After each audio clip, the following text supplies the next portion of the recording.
안녕하세요. 피부과 전문의 김영수입니다.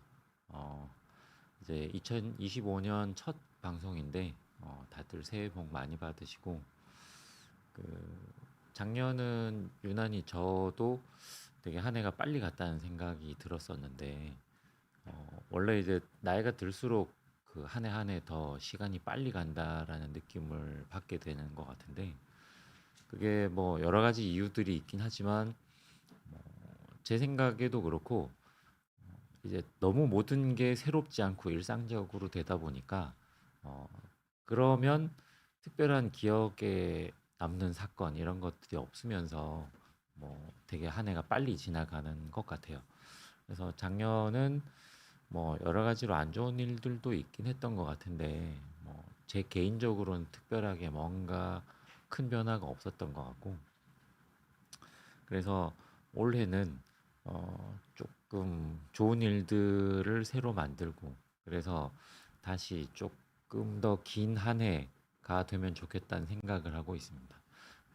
시청자 여러분들도 다들 좀 좋은 일들이 많이 생기고 좋은 새로운 일들로 긴 한 해가 되실 수 있으면 좋겠습니다. 해피바이러스님, 기훈이 형님, 네, 안녕하세요. 새해 다짐은 올해는 아직 뭐 이제 작년 같은 경우는 제가 이제 어릴 때부터 계속 무슨 뭐 무술 이런 거를 좋아해 가지고 그 항상 뭐 이제 격투기 계통의 뭔가를 배우고 싶다는 생각을 했었는데 예전에 이제 주짓수를 잠깐 했다가 자꾸 이제 너무 재밌는데 손을 다쳐 가지고 손을 자꾸 다치게 되니까 그걸 제가 일을 하는데 방해가 될 것 같아서 그걸 중단했다가 50이 되고 나면 더 이제 이런 걸 시작을 못 할 것 같아서 작년에 이제 킥복싱을 시작을 했거든요. 근데 이제 올해는 그걸 좀 더 진짜 좀 잘하게 되는 게 목표라고 할 수 있을 것 같아요. 음, 김철희님, 김숙자님, 안녕하세요. 네, 다 새해 복 많이 받으시고 오늘은 이제 제가 팔자주름 치료에 대한 오해와 진실 이런 주제를 가지고 나왔는데 지난 24년 크리스마스 날 제가 팔자주름 치료에 대해서 방송을 했었고 그 방송 내용이 대략 이제 팔자주름이 생기는 이유와 각각의 원인에 대한 이제 치료법들에 대해서 이제 말씀을 드렸던 거거든요. 그래서 지금 혹시 이게 나오지 않는 것 같은데? 아, 네. 그쵸. 그래서 팔자주름의 치료에 대해서 각각의 원인별로 어떤 치료들을 한다라는 걸 이제 말씀을 드렸었어요. 그래서 요약을 하면 일단 팔자주름이 그냥 단순히 위에 있는 살이 처져서만 생기는 게 아니고 그 처짐에 의해서 생기는 작용은 생각보다 크지 않다. 그래서 팔자주름이 생기는 원인이 피부 처짐과 쌓임이 있긴 하지만 팔자주름 위에 있는 표층 지방이 증가하고 그 다음에 앞광대 골격이 작아지면서 심부지방도 작아진다. 그리고 반복적으로 입꼬리를 올리는 표정도 팔자주름을 만드는 원인이 되고 피부가 얇아지는 거, 진피가 얇아지고 이런 것들이 어, 팔자주름의 원인이 되니까 각각의 원인에 대해서 리프팅, 뭐 늘어난 지방은 제거하고 빠진 볼륨은 더 채워주고 표정 근육이 너무 심하게 움직이는 건 약화시켜주고 피부 두께를 증가시켜주는데 이 중에서 말씀드린 대로 피부가 처지는 거의 효과가 생각보다 별로 크진 않기 때문에 리프팅이나 이런 것들에 비해서는 볼륨을 채우고 근육을 약화시키는 이런 방향으로 치료를 하는 게 조금 더 대세인 것 같다라는 이야기를 이제 제가 했고 실제로도 제가 주로 치료하고 있는 게 이런 쪽으로 치료를 하고 있는 거예요. 근데 이제 지난 주말에 그 이제 대한피부학농학회가 있어가지고 제가 거기 참석해서 이제 보다 보니까 피부과 선생님들이 지방을 뭐 이렇게 막 물리적으로 흡입해내거나 이런 것들을 하는 거를 요새는 별로 하진 않는데 이제 지방을 좀 줄이는 류의 치료들이 조금 더 다양하게 나오긴 했더라고요. 그래서 저도 아마 원래 하고 있던 이제 하이프 계통의 치료 말고 그 새로운 류로 이제 지방을 제거하는 치료들을 조금 해볼까 지금 이제 생각을 하고 있습니다. 그래서 이제 요런 정도로 이제 요약을 해서 말씀을 드렸었었는데 이 팔자주름 치료에 대해서 이제 흔하게 물어보시는 것들 그리고 뭐 그 어디 유튜브나 뭐 블로그나 이런 데 보면 뭐 이런 이야기들이 되게 많더라고요. 그 첫 번째는 팔자주름 자체가 아니라 앞볼이나 옆볼을 채워서 리프팅을 하면 이게 팔자주름이 펴진다. 그런 거에 대한 이야기들이 좀 있었던 것 같고 팔자주름 필러를 하면은 뭐 얼굴이 어색해진다. 이거는 뭐 어디 영상이나 이런 데 나온 거 말고 실제로 이제 오시는 분들이 팔자주름 필러 해도 괜찮은가에 대한 원인 중에 팔자 필러 주변에서 했는데 보니까 되게 많이 어색하더라고요. 라고 이제 이야기를 하시는 분들이 있거든요. 그래서 그거에 대해서도 조금 말씀을 드리도록 할 거고 팔자 필러는 흘러내리고 움직인다 라는데 라는 거에 대한 이야기예요. 이게 이제 그 제가 전에도 방송을 한 적이 있지만 어떤 성형외과 선생님이 필러는 절대로 녹지 않고 몸에서 없어지지 않는다. 이동해서 다니고 뭐 이런 거에 대한 이야기를 하면서 그 이후로 이제 필러에 대한 거부감이 굉장히 많이 생기고 그 성형외과 의사가 보니까 그렇게 하면서 이제 본인은 그 이제 안면 윤곽 수술하고 이제 뭐 건물도 새로 올리고 했던 것 같은데 그 어쨌든 이제 그분이 두 번째 이제 해명 영상이라고 하는 거에서 뭐 그래도 절대로 여기는 반대한다라고 이제 이야기를 했던 데가 이제 팔자주름이었거든요. 그래서 그 원인 중에 이제 뭐 흘러내리고 움직인다라는 게 있었다는데 그거에 대해서 이제 조금 말씀을 드리도록 하고 팔자 필러는 위험하다. 그렇죠. 이거는 또 팔자주름 필러에 대한 거부감을 가지시는 분들이 많이 걱정하시는 부분에 이제 팔자 필러가 위험하다. 특히 이제 실명에 대한 이야기거든요.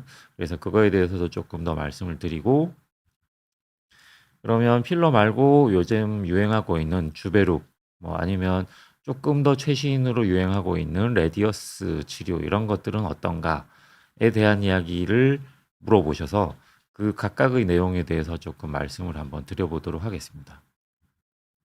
그래서 첫 번째, 앞광대나 옆볼을 채워서 리프팅을 한다라는 거. 제가 예전에 그 필러로 리프팅을 한다라는 거에 대해서 방송을 한 적이 있었거든요. 그래서 그 내용이 뭐였냐면, 자, 요렇게 그 눈밑 지방이 살짝 있으면서 앞볼이 꺼짐이 있고 이런 경우에 이제 보통 제가 이제 눈밑 지방이 있으니까 눈밑 지방 재배치 수술을 먼저 하고 그리고 꺼진 부위를 채우자라고 말씀을 드리는데 이분 같은 경우는 수술을 당시에는 안 받으시고 요 꺼진 부분을 채우기만 해서 이제 요런 정도로 이제 평평하게 만들었거든요.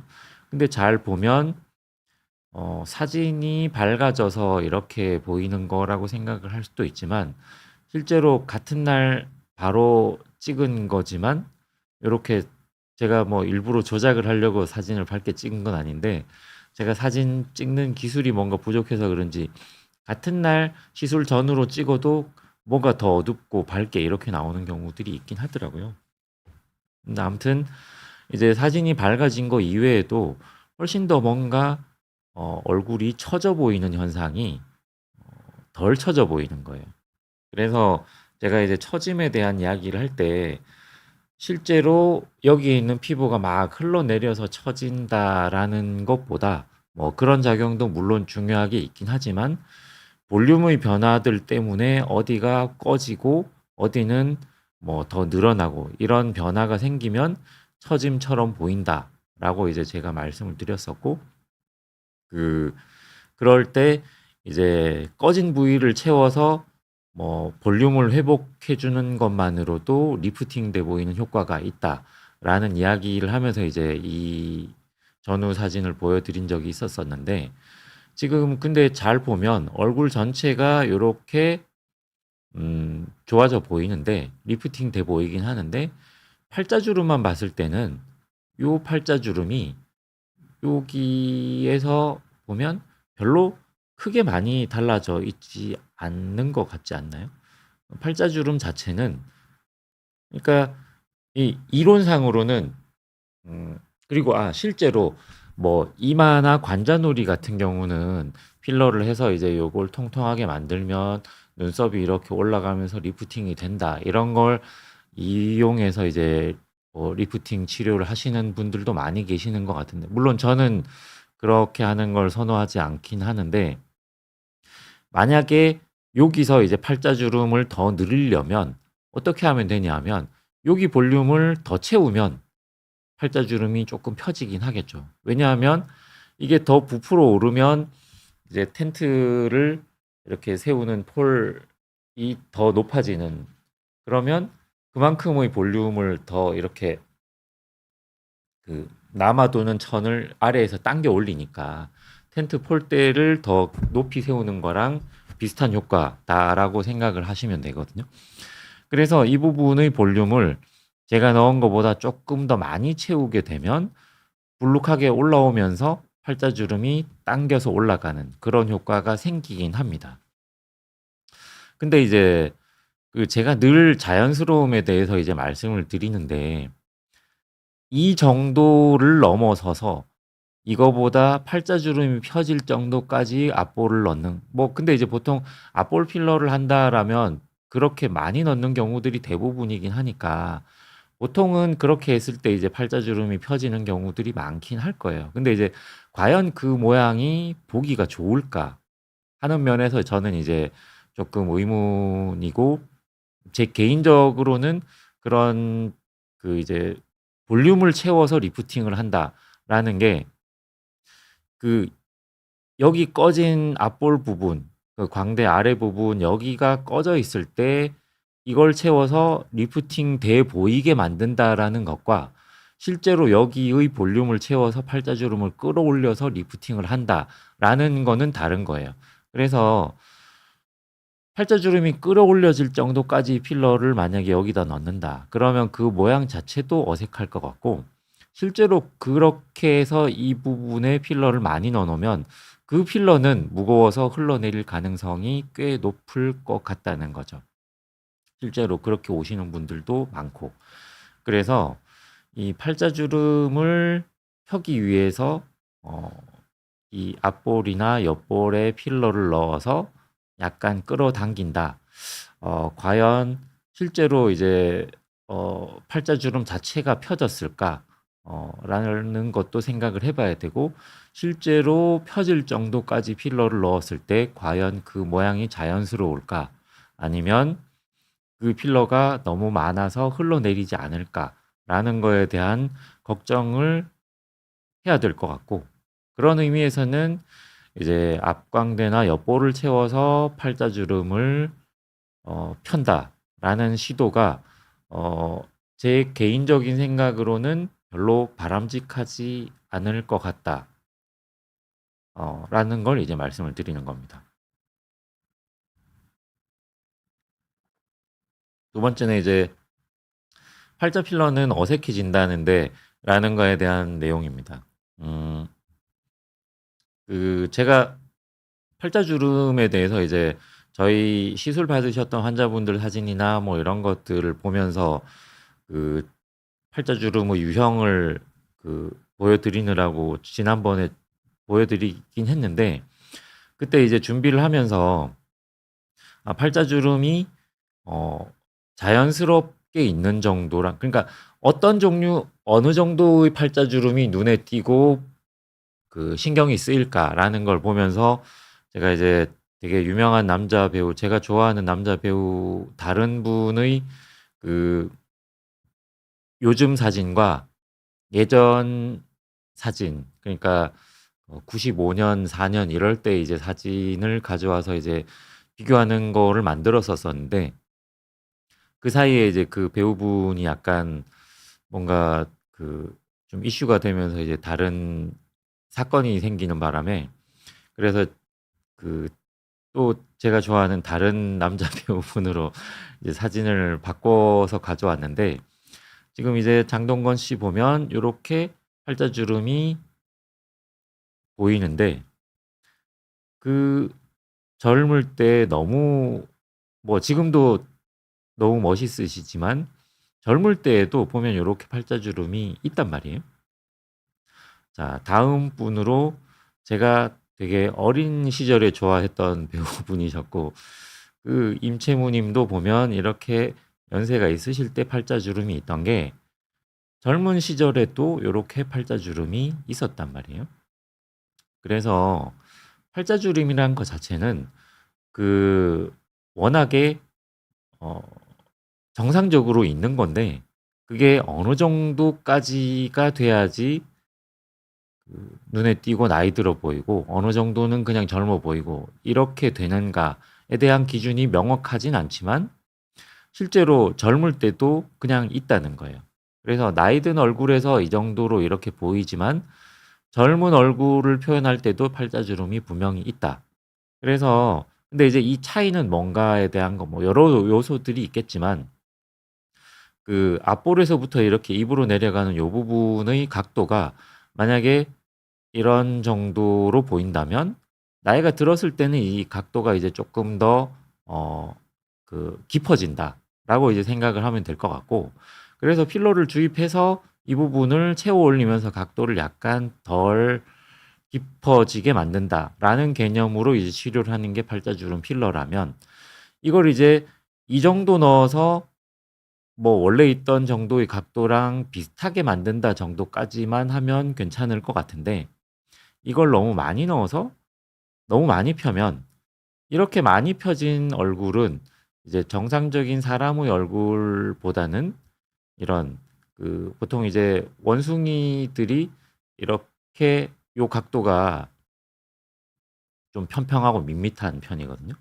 그래서 팔자주름을 너무 필러를 너무 많이 넣어 가지고 여기를 너무 채우면 여기가 좀 원숭이 같아 보일 수 있다라는 거예요. 그래서 팔자주름을 그 필러를 하는 방법도 이제 각자 의사들마다 조금 다른 부분이긴 하지만, 대략 이제 학회나 이런 데에서 보면 그 일반적으로 팔자주름 필러를 하시는 선생님들이 넣는 위치랑 이런 것들이 이제 그 코 밑에 있는 뿌리의 깊이에 집어넣어서 콧대 전체를 이렇게 조금 올려주는 그런 치료를 하시는 경우들이 꽤 많거든요. 근데 이제 그런 경우에 이제 그게 자칫 과해지면 되게 이제 인중이 길어지고 약간 원숭이 같은 인상이 될 수가 있다.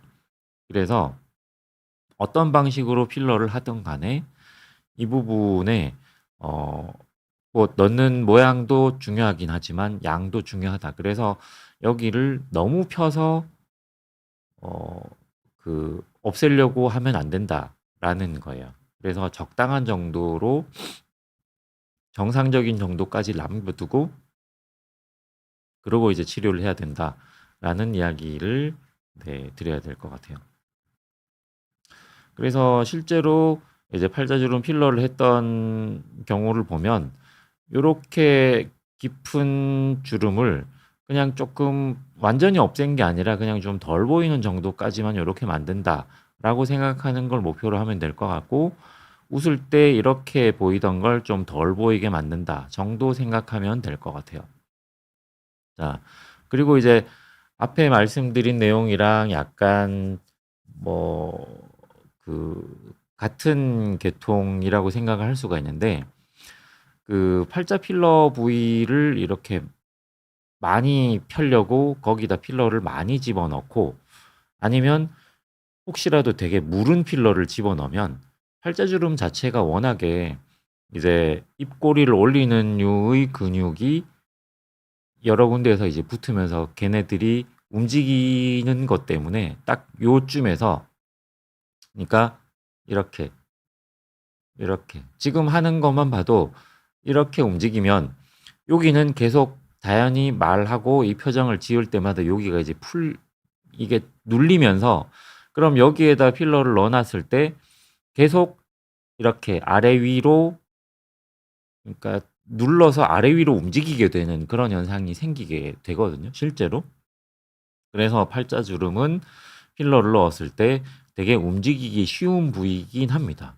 그리고 많은 양을 넣었을 때 그 공간 안에서 근데 팔자주름 자체에서 흘러내리는 것보다는 팔자주름 필러를 할 때 이제 아까 말씀드린 것처럼 이 팔자주름을 펴기 위해서 이제 앞볼을 많이 넣었을 때 그 부분은 되게 이제 잘 흘러내리는 부위다라고 생각을 하시면 될 것 같아요.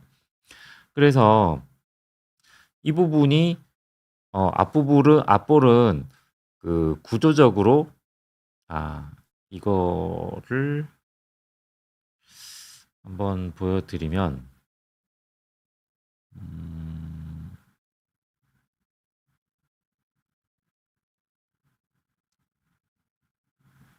제가 다시 이 슬라이드 보여주시겠습니까? 요 슬라이드에서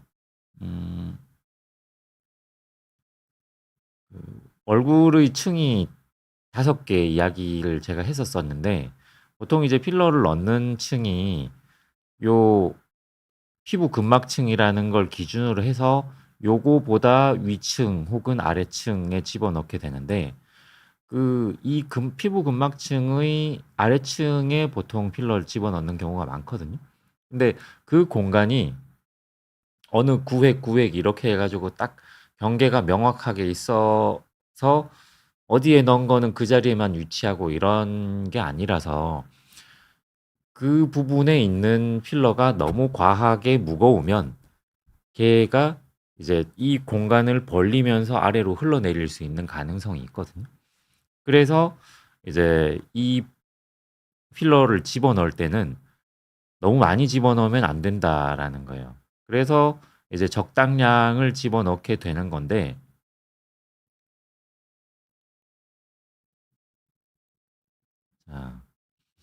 그래서 안 움직이게 하려면 어떻게 하는 거냐? 일단은 이제 넣는 층을 아주 깊은 층이나 아주 얕은 층에 넣는다라고 이제 이야기를 할 수 있는데 사실 필러가 들어가는 층 자체가 원래 요 2층 정도밖에 없기 때문에 경험 많은 선생님들이 한다면 보통은 요 2층 중에 거의 집어넣게 되거든요. 그래서 이 층에 대한 거를 아주 깊은 층에 넣으면 안 움직인다. 아주 얕은 층에 넣으면 안 움직인다. 이렇게 이야기를 할 때는 제가 말한 그 층들 중에서도 여기는 뼈에 바로 붙은 뼈 바로 위 아니면 얕은 피하 지방에 넣어서 아주 흘러내릴 수 없는 구조에 넣거나 라는 방법으로 필러를 넣을 수도 있지만 사실 이렇게 하는 경우가 흔하진 않습니다. 그리고 굉장히 단단한 필러를 넣어서 눌리더라도 덜 움직이도록 만드는 게 중요하고 많은 양을 집어넣지 않도록 하는 게 중요하다라는 거예요. 그래서 이제 움직이는 정확하게 이제 전후 그러니까 아래 위로 봤을 때의 위치를 정확하게 넣는 것도 중요하지만 깊이도 잘 맞춰서 넣는 게 중요하고 양도 적당하게 많지 않은 양을 넣는 게 중요하다라는 이야기를 하고 제가 이제 단단한 필러 이야기를 했는데 필러가 크게 2가지 종류로 이제 나눌 수가 있거든요. 히알루론산 필러를 기준으로 했을 때. 그래서 이렇게 입자 덩어리가 있는 류의 필러가 있고 입자가 없는 필러가 있어요. 그래서 입자가 있는 필러는 콘크리트를 생각을 하면 돼요. 자갈이랑 이런 것들이랑 시멘트가 같이 섞여 있어서 되게 단단하게 압력을 지탱하는 효과도 크고 힘도 크고 탄력도 높고 보통 그런데 입자가 없는 거는 그렇게 구조를 받쳐줄 만한 입자들이 없기 때문에 죄송합니다. 그 모양을 이렇게 잘 받쳐서 만들어 주기보다는 볼륨을 채우고 부드러운 매끄러운 모양을 만드는 데 조금 더 유리해요. 그래서 이제 각각의 필러들을 이제 쓰임새에 따라서 다르게 쓰게 되는데 그 어떤 선생님들은 이 모노페이직의 입자 없는 것 중에 되게 단단한 필러를 팔자주름에 써야 된다라고 이야기하시는 분도 계시긴 하지만 저는 이제 이 원래부터 이 입자가 있는 요 단단한 유의 필러를 썼었고 실제로 이게 이 입자 없는 필러증의 단단한 것들에 비해서 확실히 더 이제 모양을 지탱해주는 효과가 크기 때문에 저는 이제 이걸 선호하고 있고 만약에 요런 걸 쓴다면 이 중에서 조금 탄성이 높고 단단한 필러들을 사용하면 이제 덜 눌린다는 거예요. 이런 것들을 쓸 수 있다. 그래서 필러의 선택도 되게 중요하다라는 거예요. 그래서 뭐 어중간한 층에다가 필러를 많이 집어넣어 놓고 무르게 쓸 수 있는 이 모노페이직 필러를 넣어 놓고 그 필러가 움직인다라는 이야기를 하면 당연히 그거는 움직일 수밖에 없는 거니까 그런 시술만 해본 분들은 팔자 필러가 움직인다라고 밖에 이야기를 할 수가 없는 거겠죠. 그러니까 이런 거를 좀 원칙을 잘 지켜서 시술을 하면 괜찮다라고 생각을 하시면 될 것 같아요. 그리고 이제 위험하다는 데에 대한 거는 이 실명에 대한 건데 제가 이제 다른 류의 이야기들을 하면서 주로 이제 필러로 실명을 할 때 눈 주변이 오히려 괜찮다라는 이야기를 하면서 의외로 더 팔자주름이 더 위험할 수 있다라는 이야기를 제가 했었었는데 원리는 이거예요. 여기 갈색으로 표시된 이 혈관들은 갈색으로 표시된 요 혈관들은 그 눈으로 들어가는 동맥이랑 연결이 되는 동맥들이고 요 조금 더 옅은 빨간색으로 표시된 거는 얼굴 바깥쪽을 공급하는 동맥인데 이 동맥이 요 눈 주변, 코 주변 여기서 이제 만나거든요. 그래서 실명이 되는 이유가 눈으로 들어가는 동맥으로 이렇게 직접 필러가 주사돼서 이 동맥을 타고 역류를 한 다음에 이게 눈으로 들어가는 동맥을 막아버리면 실명이 되는 거거든요. 그래서 이제 계속 나오는 논문이지만 이 한국에서 나온 논문이고 막막 그 뭐 필러든 지방 이식이든 이런 걸 해가지고 실명이 되는 케이스에 대한 조사를 해봤더니 일단 그 44명의 환자를 대상으로 조사를 해보니까 22명이 자가지방 이식이었고 13명이 히알루론산 필러, 그 다음에 뭐 기타 뭐 콜라겐이나 다른 것들이 뭐 더 있었다.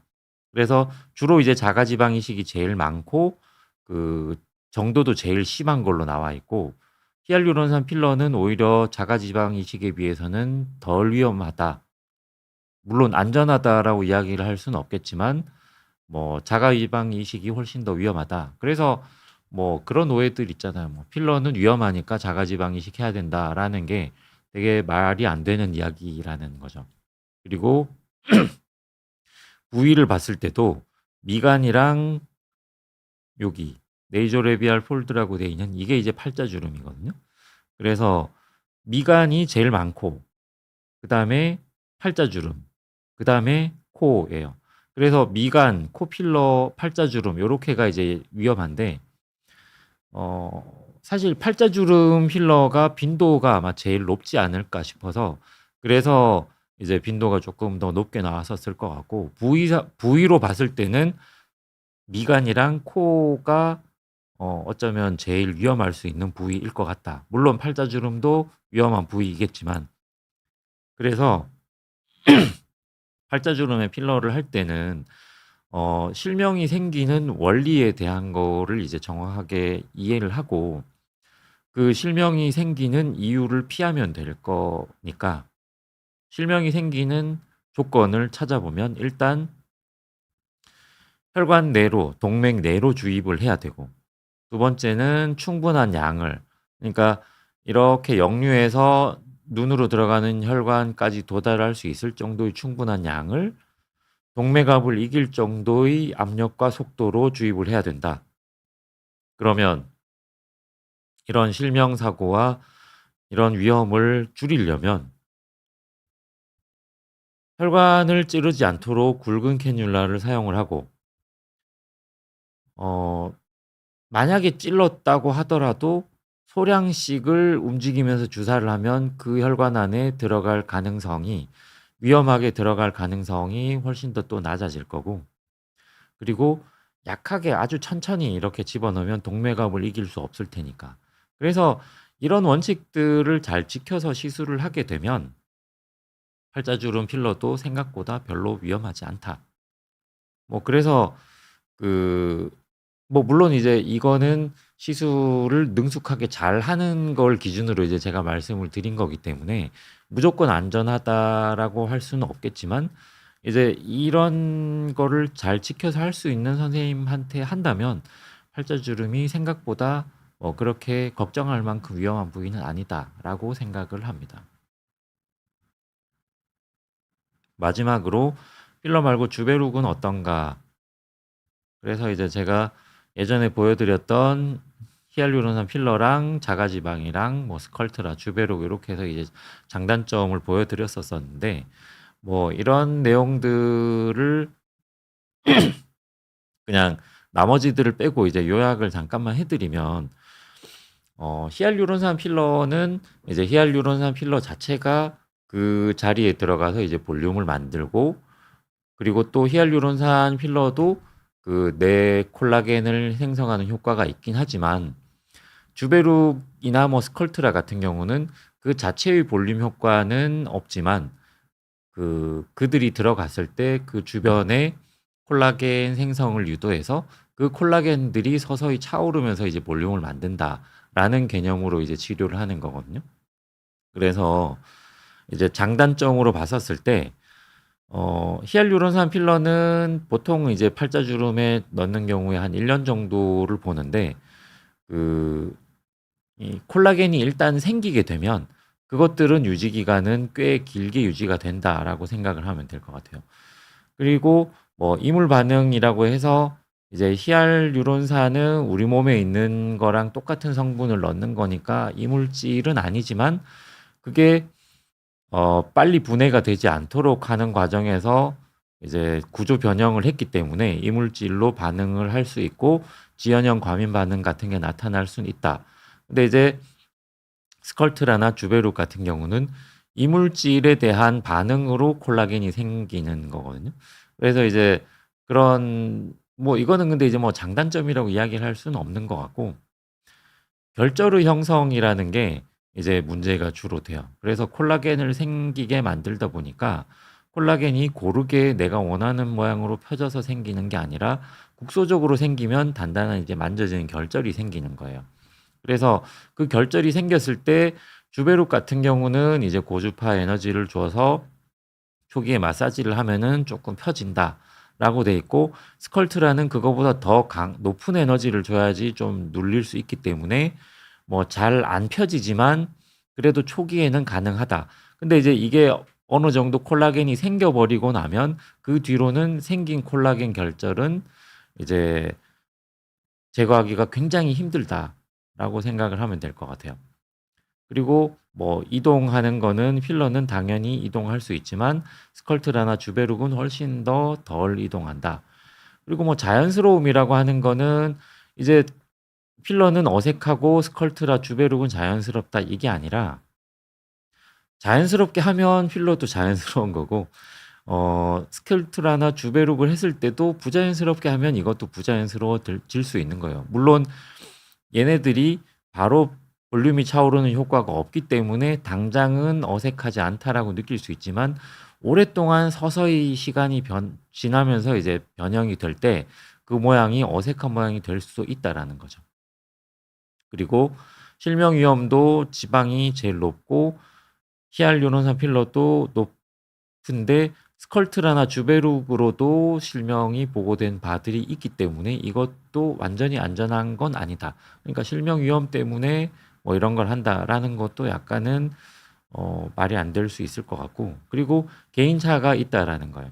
그래서 이제 장단점을 나눠서 둘 중에 이제 뭘 할지를 선택을 해야 될 것 같은데, 저는 이제 이 두 가지를 다, 그러니까 이 세 가지를 다 하고 있으니까 제가 생각하는 기준은 이제 뭐 이제 받으시는 분의 취향도 생각을 해야 되고 팔자주름의 모양도 생각을 해야 되고 피부 두께나 이런 것들도 생각을 해야 되는데, 뭐 취향 이런 걸 다 떠나서 이제 제가 그냥 그 모양만 봤을 때 어 팔자주름 자체만 신경 펴면 좋을 것 같다라고 생각이 되는 경우에, 주변의 피부 탄력은 좋고 피부 두께도 괜찮다 이런 경우는 보통은 필러를 더 선호하는 편이고, 이 주변이 전체적으로 볼륨도 꺼져 있으면서 피부가 얇고 잔주름이 많이 생겨 있다, 이런 경우에는 효과가 조금 팔자주름 필러에 비해서는 느리게 나타나더라도 이제 주베룩 볼륨이나 스컬트라 이런 것들을 집어넣었을 때 전체적으로 여기 탄력이 좋아지면서 잔주름도 줄고 약간의 리프팅 효과도 생기고 이런 것 때문에 좋아하시는 경우들 많거든요. 그래서 뭐 이제 피부 두께나 팔자주름의 뭐 얼마나 깊은가, 그리고 팔자주름 자체를 신경을 많이 쓰는가 아니면 그 주변 입 주변 전체의 노화를 신경을 쓰는가에 따라서 이제 고르시면 된다라고 생각하시면 될 것 같아요. 자, 오늘 준비한 거는 이제 제가 이렇게까지 말씀을 드렸고, 음, 2부라서 짧게 끝날 줄 알았는데 오늘도 되게 길게까지 제가 말씀을 드렸네요. 질문 주신 거를 제가 조금 이제 답변을 드리도록 하겠습니다. 자, 김철희님, 팔자주름 예방하는 관리 팁도 궁금합니다. 팔자주름이 생기는 원인을 제가 이제 말씀드렸던 게 이 처짐도 있고 표층 지방량이 늘어나는 것도 있고, 그 다음에 앞광대 골격이나 심부 지방이 줄어드는 것도 있고, 그 다음에 반복된 표정 이렇게 움직이는 거, 그것도 말씀을 드렸고, 그 다음에 이제 실제로 피부가 얇아지는 거, 그 5가지 제가 이제 말씀을 드렸었는데, 그럼 하나씩 한번 살펴보면, 이 처짐이라는 거는 제가 이제 원인이라고 써두긴 했지만 실제로 그거는 현상이라고 생각하는 게 더 맞을 수도 있기 때문에 그거에 대해서 내가 이제 뭔가를 특별히 할 수 있는 건 별로 없긴 할 거예요. 근데 볼륨이 늘어나고 빠지는 거에 대한 거를 이제 예방을 한다라고 한다면 이 부분에 있는 표정 근육이 너무 그 위축돼서 줄어들지 않도록 하는 치료가 도움이 되겠죠. 그래서 제가 지지난 방송이었던가 안면 표정 근육 운동을 통해서 이제 노화된 얼굴을 좀 덜 보이게 만드는 거에 대한 이야기를 했었는데, 그때 이제 주된 목표가 되는 근육들이 여기 있는 근육들이거든요. 이 입술을 올리는 것 중에 그 입꼬리 올림근 중에 요 두 가지 갈래랑, 그다음에 광대근 중에 요 콧방울 쪽을 올리는 거, 그다음에 이 입꼬리 쪽을 올리는 거, 이렇게 두 가지가 있는데 걔네들을 키우는 거예요. 그러면 그렇게 키워 놓으면 여기에 빠진 볼륨이 줄어드니까 팔자주름이 조금, 그러니까 덜 나이 들어 보인다라고 이야기를 하는데, 제가 또 여기 근육을 너무 많이 움직이면 그것 때문에 노화가 돼 보인다고 했잖아요. 그러니까 또 너무 많이 움직이면 팔자주름이 더 심해지거든요. 그래서 여기를 덜 움직이면서 여기에 힘만 가도록 하는, 그래서 그때 이제 제가 물고 이렇게 아래 위로 흔드는 그 장비 이야기를 했었는데, 꼭 그때도 말씀드렸지만 그 장비뿐 아니라 뭐든 입에 물고 이거를 놓치지 않으려고 입술로, 그러니까 치아로 무는 게 아니라 입술로 물고 이렇게 흔들고 떨어뜨리지 않도록 이렇게 하는 걸, 그러니까 그런 부하 운동을 하면 여기가 좀 좋아지지 않을까, 실제로 이제 좋아진다라는 연구들도 있었으니까 그런 것들이 아마 좀 도움이 될 것 같아요. 그리고 너무 이제 웃으실 때 그런 운동이 아니라 아까 보여드린 것처럼 이렇게, 이렇게, 이렇게 웃는 표정, 뭐 안 웃을 수는 없는데 웃을 때 이제 너무 막 여기가 많이 잡힌다 싶으면 그 부분을 조금 덜 움직이도록 하는 노력을 한번 해보시는 것도 도움이 될 것 같아요. 물론 이제 피부 얇아지는 거 생각하면 당연히 자외선 차단제 바르는 거, 뭐 금연하는 거, 뭐 이런 것들 도움이 될 거고, 뭐 이너뷰티, 뭐 콜라겐, 엘라스틴 이런 것들 보충해서 먹는 것들이 꽤 많이 도움이 될 거예요. 자, 나날이 좋은 날님, 입술 포진이 생겼는데 포진용 반창고를 붙이면 효과가 있나요? 입술 포진이 실제로 이제 단순 포진이라고 해서 헤르페스 때문에 생긴 거라 그러면 이건 이제 포진용 반창고가 아니라 포진에 쓰는 먹는 약을 드시는 게 제일 효과가 좋아요. 실제로 입술에 바르는 포진 연고도 그게 별로 큰 의미가 없다라는 이야기가 많고, 그러다 보니 포진용 반창고라고 하는 게 과연 무슨, 그러니까 뭐 2차적인 세균 감염을 막는다거나 뭐 눈에 덜 띄게 만든다거나 이런 류의 효과는 있을 수 있겠지만, 입술 포진이 생겼다 그러면 그냥 이제 피부과에서 약을 처방받아서 드시면 돼요. 예전에는 이제 그냥 이제 아시클로버라는 약 먹는 약만 쓸 때는, 그것만 보험이 됐었을 때는 약을 되게 많이 먹었었어야 되거든요. 입술 포진에도. 그 대상 포진에는 뭐 4알씩 3시간 간격으로 계속 먹는 뭐 이런 거였는데, 이제 팜시클로버랑 발라사이클로비어라는 그 좋은 약제들이 이제 이미 나온 지가 너무 오래됐고, 그 약들이 나오고 나서 이제 대상 포진에 약을 덜 드셔도 되는데, 입술 포진 같은 경우는 발트렉스라고 하는 그거 기준으로 했을 때 그 4알씩 해서 2번 해서 하루치만 딱 먹으면 뭐 되게 빨리 더 좋아지거든요. 그래서 그리고 그거는 보험이 돼요. 보험이 되기 때문에 오랫동안 뭐 며칠간 약을 드실 필요도 없고 그냥 딱 하루만 4알씩 2번 요렇게 드시면 되니까 그거 드시는 게 좋을 것 같아요. 근데 이제 내가 생겼을 때 피부과를 가려면 너무 이제 뭐 시간도 없고 뭐 그럴 수 있으니까, 이거는 뭐 다니시는 피부과들이 있다 그러면 이제 계속 자주 생기시는 분이라면 미리 이제 한 하루치 정도를 받아두시면, 그러면 나중에 생겼을 때 이제 받아둔 거 드시고 그 다음에 방문해서 이제 다시 또 한 하루치를 더 받아두시고 이런 식으로 하시는 게 제일 좋은 것 같아요.